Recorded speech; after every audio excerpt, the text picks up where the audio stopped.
പുതുവത്സരാഘോഷത്തിനിടെയുണ്ടായ സംഘർഷ സ്ഥലത്ത് എത്തിയ പോലീസ് നാട്ടുകാരുടെ വാഹനങ്ങൾ നശിപ്പിക്കുന്ന CCTV ദൃശ്യങ്ങൾ പുറത്ത്. ആലപ്പുഴ നൂർനാട് പോലീസിനെതിരെയാണ് പരാതി. കരിമുളയ്ക്കൽ ക്ഷേത്രത്തിന് സമീപം നടന്ന പുതുവത്സരാഘോഷത്തിനിടെ ഉണ്ടായ സംഘർഷം നിയന്ത്രിക്കാനാണ് നൂറനാട് പോലീസ് എത്തിയത്. പോലീസ് വാഹനം വരുന്നത് കണ്ട് അവിടെ ഉണ്ടായിരുന്നവരെല്ലാം ചിതറിയോടി. ഇതിന് ശേഷമാണ് പോലീസ് ബൈക്കുകൾ നശിപ്പിച്ചത്.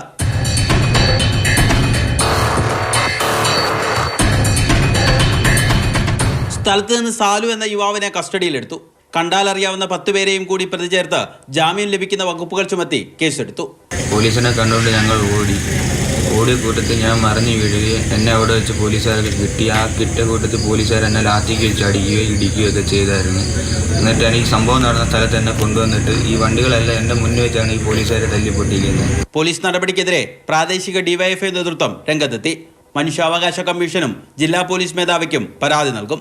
റോഡിന്റെ നടുക്ക് ഹാൻഡിൽ ലോക്ക് ചെയ്ത് വെച്ചിരുന്ന ബൈക്കുകൾ എടുത്തു മാറ്റിയതാണെന്നാണ് പോലീസിന്റെ വിശദീകരണം. മാതൃഭൂമി ന്യൂസ്, ആലപ്പുഴ.